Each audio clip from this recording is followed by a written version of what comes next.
सतगुरु माता सुदीक्षा सविंदर हरदेव जी महाराज जी की जय।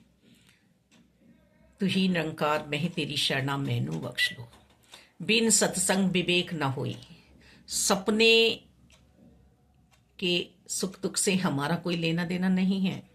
ये जगत एक सपना है और जगतपति अपना है। इस शरीर के अंदर एक सूक्ष्म शरीर आत्मा है। आत्मा का संबंध विच्छेद हम ना कराएं परमात्मा से, क्योंकि मन देकर भेजा है और मन को हम माया में लगा लेते हैं पूर्ण रूप से।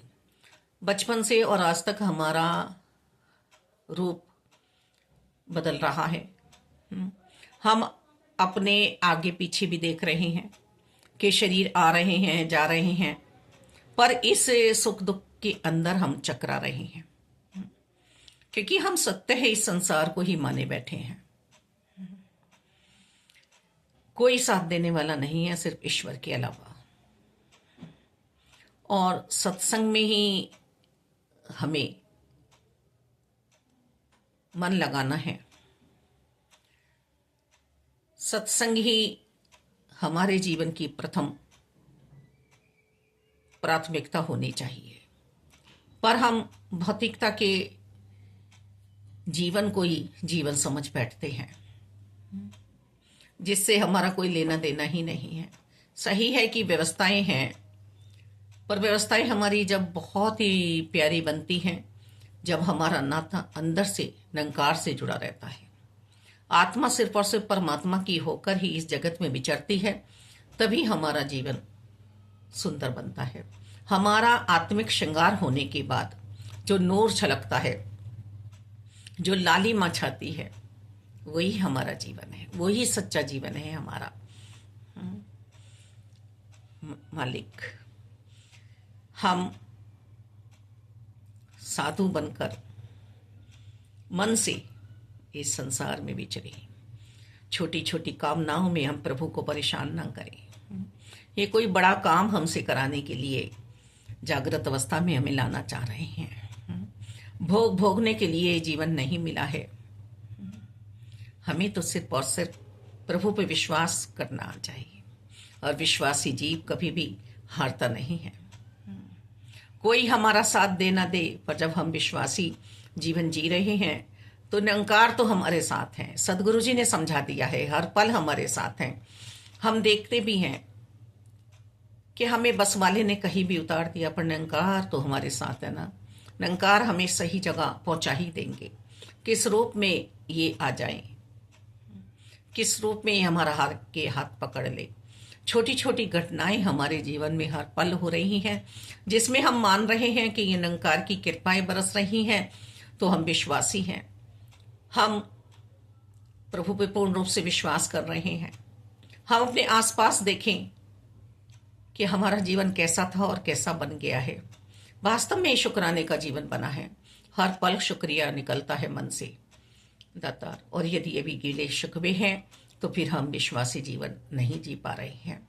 हम विश्वास में नहीं है। कितनी भी बड़ी से बड़ी मुसीबत आ जाए, मुश्किल आ जाए, ये शरीर तो जाने वाला है, रहने वाला नहीं है यहाँ पर मेरे शारीरिक दुख भी, मन के दुख भी और धन के दुख भी ये स्वयं हरण कर लेता है, जब मुझे इन पे विश्वास आ जाता है। मेरे प्रारब्ध हैं कुछ, वो प्रारब्ध भी मुझे भोगने पड़ेंगे, क्योंकि ये मांझ के यहां से लेके जाएंगे आत्मा को। सारे आगे पीछे के कर्म मुझे अभी ही भुगतने हैं और धोने हैं। शक्ति इनकी मिल रही है, प्रवाह इनका चल रहा है मेरे जीवन में परमात्मा का।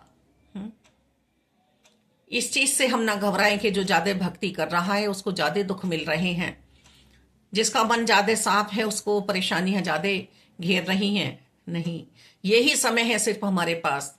आगे का जीवन यदि हमें मिलना होता तो हमारा आगे पीछे हिसाब हो जाता, पर हिसाब इसी समय हमारा होना है। और भक्त किसी भी बात की परवाह नहीं करता है। जैसे एक प्रेमी जोड़ा, कुछ ही समय की बात है जवानी की, पर फिर भी अंधा हो रहा है। पर जब ये प्यार आत्मा को परमात्मा से होता है, तो वो बहता चला जाता है प्रभु की ओर, रुकता नहीं है। और प्रभु दुनियाई प्रेमियों की तरह से नहीं है जो बीच में साथ छोड़ दे। रंग रूप गया तो आज तू मेरी नहीं, आज तू मेरा नहीं। पैसा नहीं है तो आज तू मेरा नहीं, आज तू मेरी नहीं। ये वासनाएं नहीं है। शुद्ध प्रेम, शुद्ध प्रेम सिर्फ और भक्त और भगवान का ही है। तो हम सत्संग को अपने जीवन में महत्व दें, प्रथम स्थान दें, और फिर जो हम जीवन जिएंगे शुद्धता वाला, बुरी आदतों को हमें त्यागना होगा। नियमित रूप से हमें अपने जीवन का सही ढंग से प्रयोग करना आ जाए, और ये संतों के बीच में ही रहकर आएगा। हमें क्या ग्रहण करना है और क्या हमें छोड़ना है, इसकी बात हमें समझ में संतों के बीच में ही आएगी। मालिक, संत विवेकानंद जी ने कितनी जटिल परीक्षा अपने ही जीवन में दी। हम भी तो भीष्म पितामह को सुनते हैं, पढ़ते हैं, पर समझने का प्रयास नहीं करते हैं। आज ही के समय की बात है, कुछ ही समय बीता है। अपनी मर्यादाओं में कायम रहे। संत विवेकानंद जी जो निर्णय लिया था, वो निर्णय उन्होंने अंत सांसों तक निभाया। तो मेरा भी अपना कुछ लक्ष्य है, मेरी भी अपनी कुछ योजनाएं हैं। उन योजनाओं को यदि मैं छोटे मोटी बातों में आकर, किसी के कहने में आकर परिवर्तन कर रहा हूं अपने मन का, तो मैं हारने वाला हूं, जीतने वाला प्राणी नहीं हूं। मैं 3 बार भोजन कर रहा हूं, नहा रहा हूं, धो रहा हूं, कितने कितने परिवर्तन आ रहे हैं। हम समाज में देख रहे हैं, कल कोई और साबुन था, आज कोई और साबुन है। कपड़ों को कैसे मसल मसल के धोया जाता था, लेकिन आज यंत्र बन चुके हैं। कहाँ पहुंचा है इंसान, कहाँ प्रगति की है इंसान ने, तो मेरी प्रगति क्यों नहीं हो रही है? ये सब ईश्वर ही तो दे रहे हैं विवेक मुझे, कि किस तरह से मुझे उन्नति करनी है। मैं तो अवनति की ओर जा रहा हूं। मेरी योजनाएं सफल हो जाए जो मैंने बनाई थी। मैं देखना चाहता हूं सब अच्छा सुंदर, परियोजनाएं मैं खुद ही अपनी मिटा देता हूं। रिमोट किसी और के हाथ में दे रहा हूं ना। जैसे मुझे जो नचा रहा है वैसे मैं अपनी सोच को नचा रहा हूं। नहीं, मैं वो बंदर नहीं हूं जो मदारी के सामने डमरू पे मैं नाचूं। नहीं, मुझे तो कुछ अपना ही योजना पूरी करनी थी। तो विवेक सिर्फ और सिर्फ मुझे अच्छाई की ओर ले जाता है, सच्चाई की ओर ले जाता है। मैं अपने जीवन को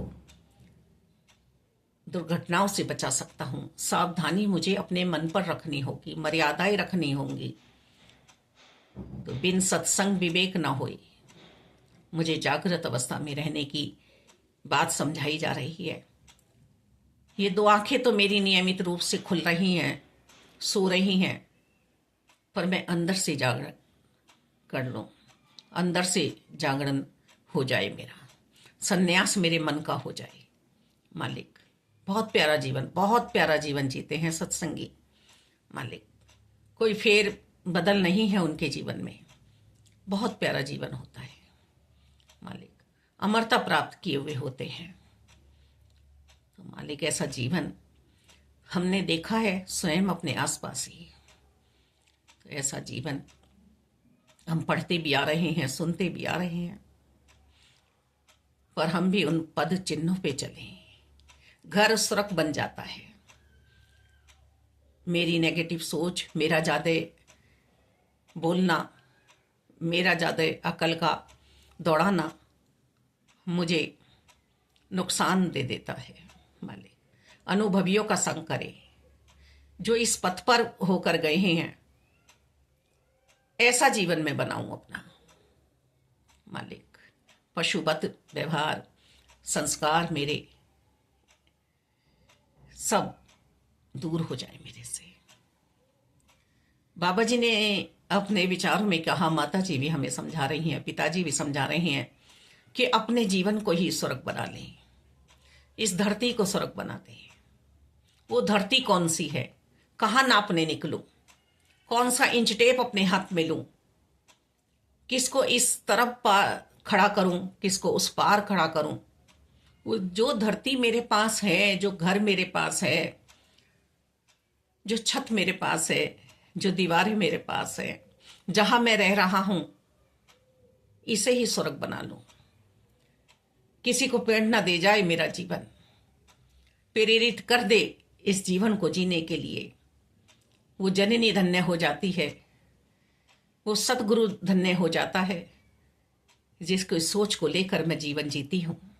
मेरे मालिक दातार, हम दूर दराज भी कहीं चले जाते हैं तो सहसा ही कोई कह उठता है कि धन्य है इसके संस्कार, धन्य है इसके माता पिता जो इसको संस्कार दे गए ऐसे।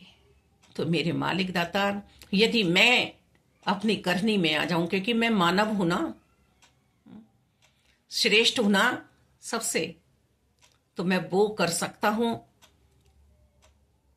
जो सतगुरु जी चाह रहे हैं, जो सतगुरु जी चाह रहे हैं, जो माता पिता चाह रहे हैं, जो मैं स्वयं चाहता हूं या चाहती हूं। बस इतना सुंदर जीवन, इतना प्यारा जीवन मेरा, ये घर से ही बनेगा, घर से ही भक्ति शुरू होगी। घट घट में निरंकार है, बस इस आत्मा का संबंध परमात्मा से बना रहे। धन्यवाद जी।